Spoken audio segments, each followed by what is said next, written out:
পিঠা বানানোর সম্পূর্ণ video. Hello guys, দেখুন এই যে এইগুলো ভাজা হয়ে গেছে, আম্মু ভেজেছে।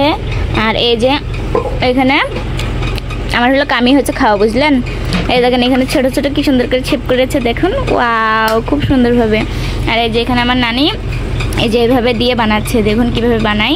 আমরা এটা নারকেল পিঠা বলি। আপনাদের ওইদিকে কে কীভাবে কি পিঠা বলেন অবশ্যই কমেন্ট করবেন। আমরা নারকেল পিঠা বলি। তো এই যে দেখুন এখানে অনেকগুলো হয়ে গেছে বানানো। এই যে অনেক সুন্দর, তাই না বলেন? দেখুন আমি একটা বানিয়ে এখন আপনাদের দেখাবো, বুঝলেন? আমি তো বানাতে পারি না, তো দেখা যাক আমি কি করে বানাতে হয়। বেশি করে দিতে হয় না অল্প করেই দিই। অবশ্যই বলবেন আমার বানানো কেমন হয়েছে, আর কে কে বানাতে পারেন।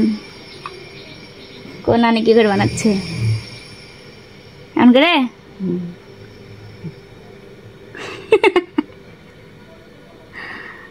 কে কে এভাবে বানান অবশ্যই কমেন্ট করবেন। এই যে হয়েছে গাইস, দেখুন এভাবে। তাও দাঁড়ান আমি একটু ডিজাইন করে নিই, বুঝছেন? একটু ডিজাইন করলে দেখতে ভালো লাগবে। দেখুন কি সুন্দর ডিজাইন হচ্ছে, দেখুন। শিখুন আমার কাছ থেকে।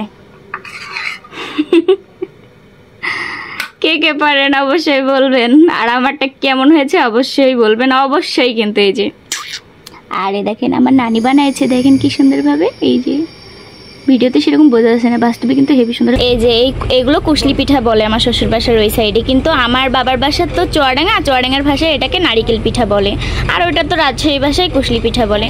তো নারিকেল দিয়ে যেহেতু তৈরি, আমরা নারিকেল পিঠাই বলি, আমরা তো কুশলি টুশলি বলি না। তো কে কি বলেন অবশ্যই বলবেন। এই যে চুলাটা জ্বালিয়ে এভাবে বসিয়ে দিবে আমার আম্মু দুধগুলো।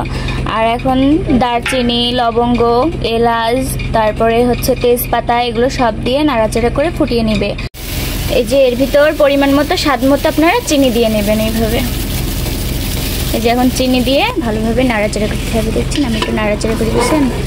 আমি একটু হিটলারিগিরি না করলে বেছেন স্বাদ আসে না। আমি হিটলারিগিরি করবো তাই স্বাদ আইবে। একবার দই বানাতে গিয়েছি, দই বানাতে হিটলারিগিরি দই হয়নি। ওইরকম করে দই বানাতে গিয়েছেন, সেদিন গরম হয়ে আবার সারাটা দই গিয়ে বানাইছি, সেদিন না হয়নি এরকম। না আমি শিখেছি আমার দিকে, কিন্তু হচ্ছে না। আমি বানালি পরে আনবো।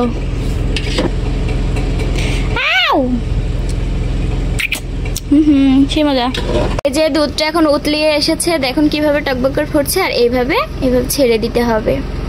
এগুলো কিন্তু ভাজলো না, ভাজলে পরে ভাজাটাই খাওয়া যায়। আর এগুলো যেহেতু ভাজলো না, এর ভিতর দিয়ে দেবে, খুব সুন্দরভাবে রসগোল্লার মতো করে টোপো টোপো হয়ে যাবে। ওই যে ওইভাবে কি যেন বলে না, ওই কি ভিজা পিঠার মতো, রসে ভিজানো পিঠার মতো করে ছেড়ে দিতে হবে।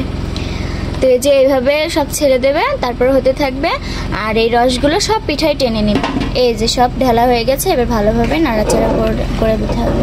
ঢাকনি দিয়ে ঢাকতে হবে না, ঢাকনি দিয়ে ঢাকা যাবে না, এভাবে নাড়াচাড়া করতে হবে। দেখেই তো লোভনীয় লাগছে, তাহলে খেতে কিরকম লাগবে অবশ্যই বলবেন, আপনারা বানাবেন। আর কে কে এটা বানিয়ে খেয়েছেন, ট্রাই করেছেন অবশ্যই বলবেন। এই যে এখন এটা হতে একটু লেট হবে, তো এখানে দাঁড়িয়ে থাকা আমার পক্ষে অসম্ভব। এখন ভালো থাকবেন, টাটা, বাই বাই।